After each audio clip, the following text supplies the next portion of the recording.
This is KRT, Critical Race Theory. It's not the one they teach in law school, but the one banned in public schools.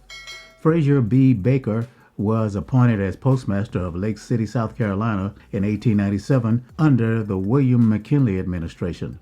This appointment led to a tragic end for the African-American schoolteacher. I'll tell you about it coming up. But first, I want to thank my supporters, Tom Slick and Peter. After the 1896 presidential election, the Republican William McKinley administration appointed hundreds of black people to postmasterships across the southern United States during his remaining tenure as part of patronage jobs to build local networks. These recess appointments were resisted by local whites who resented any black Republican office holders, and especially appointments made by an outgoing administration.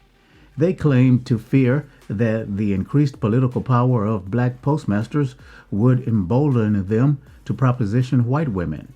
When it comes down to it, isn't it always about the white woman? Frazier B. Baker, a married 40-year-old school teacher and the father of 6 children, was appointed Postmaster of Lake City, South Carolina in 1897. He immediately encountered fierce opposition from local white conservative Democrats. Now, at the time, Democrats were the bad guys and Republicans were not the so bad guys.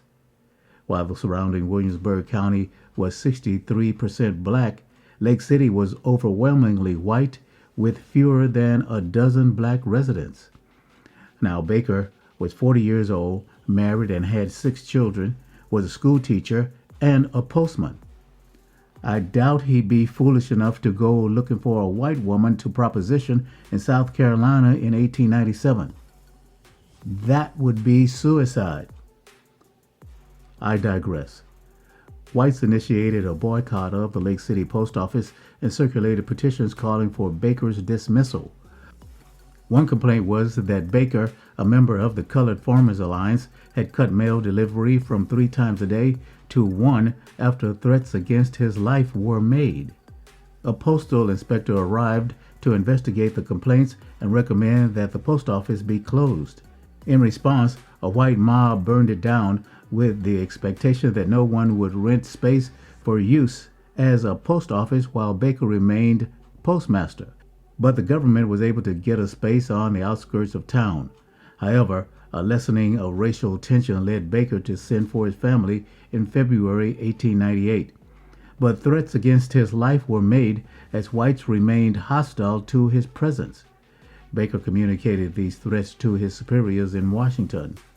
Then at 1 a.m. on February 21, 1898, the Baker family awoke to find their house, which also served as the post office, on fire.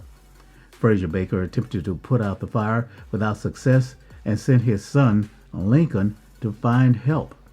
As soon as Lincoln opened the door, he was met with gunfire, and Baker pulled him back into the house. Baker cursed the mob and began to pray. Yeah, that always works.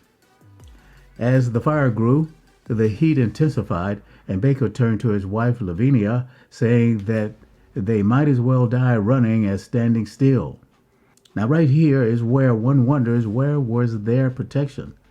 I sleep with a plethora of items by my bed. I can't say what because YouTube might shut me down. And I have a big, loud-mouthed German Shepherd. I digress. Baker started for the door, but before he could open it, a bullet struck and killed his 2-year-old daughter, Julia, who Lavinia held. Realizing that his youngest daughter had been killed, he threw open the door and was cut down in a hail of gunfire. Lavinia, who was wounded by the same bullet that killed her daughter, rallied her family to escape the burning house, and they ran across the road to hide under shrubbery in an adjacent field. After waiting for the flames and gunfire to subside, Lavinia made her way to a neighbor's home where she found one daughter waiting. They were later joined by Rosa, her eldest daughter. Now, Rosa had been shot through the right arm and fled the house as an unidentified armed white male pursued her. Only Sarah, age 7, and Millie, age 5, escaped unscathed. The survivors remained in Lake City for 3 days but received no medical treatment. This sort of reminds me of the FedEx driver who recently got shot up in Mississippi by a father and son. I digress. The lynching was met with widespread condemnation, including across the South. It was defended by those who agreed with South Carolina Senator Benjamin Tillman, who said, quote, "The proud people of Lake City refuse to receive their mail from a nigger." A journalist by the name of Ida B. Wells Barnett denounced the lynching and noted that the lynchers had not even pretended that Baker had committed a crime, as mobs often did. At a mass protest in Chicago, she mocked the lynchers as Southerners whose proud boast is their chivalry toward womanhood. To present the resolutions passed at that meeting, she met with President McKinley, arguing that Baker's murder was a federal matter, pure and simple. She said, "He died at his post of duty in defense of his country's honor, as truly as did ever a soldier on the field of battle." I think so. McKinley assured her that an investigation was underway. While in Washington, Wells Barnett urged Congress to provide support to the survivors. Legislators could not overcome the opposition of the Democrats in nearly solid South bloc to authorize such support. Now remember, the Democrats were the bad guys, Republicans not so bad. I digress. While the lynching of the Bakers had to compete with the sinking of the USS Maine and the escalating tensions between the United States and Spain for the attention of the press, coverage of it was widespread. In South Carolina, white newspapers condemned the murder as dastardly and revolting. The Williamsburg County Record called the lynching the darkest blot upon South Carolina's history. It said the McKinley administration was also to blame for thrusting venal Negro henchmen into Southern offices of trust. Here's Lavinia Baker's testimony at the trial. "I was in the building with the baby in my arms. Frazier saw that I could not move, and he grabbed me, saying, 'Come on, we might as well die running as standing.' At the door, the baby was shot. The baby was shot out of my arms. I said, 'See, the baby's dead.' Baker stepped back and saw his dead child. He opened the door and was shot. I followed. Baker fell over and died, leaning against my lap." A grand jury was convened in Williamsburg County, but failed to return any indictments. The McKinley administration conducted a robust investigation of the murder, initially offering a $1,500 reward for the arrest and conviction of members of the mob. Despite resistance by witnesses to testifying, on July 1st, 1898, prosecutors indicted 7 men on the charges of murdering Baker. Ultimately, 13 men were indicted in U.S. Circuit Court on charges of murder, conspiracy to commit murder, assault, and destruction of mail. On April 7, 1899, after 2 men, Joseph Newham and Early P. Lee, turned state's evidence in exchange for their charges being dropped.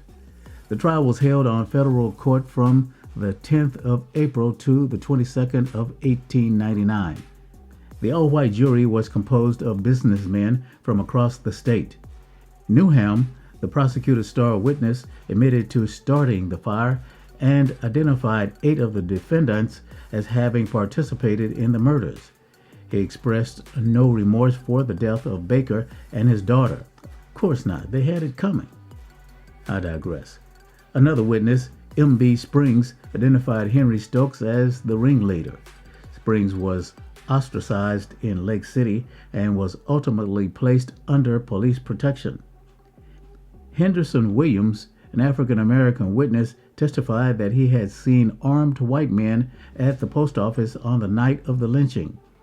He was threatened and fled to Florence after a white business partner threatened to do him like they did Baker. Really? I don't see the importance of his testimony. I digress.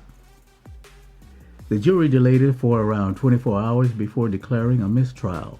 It was 5-5, and the case was never retried.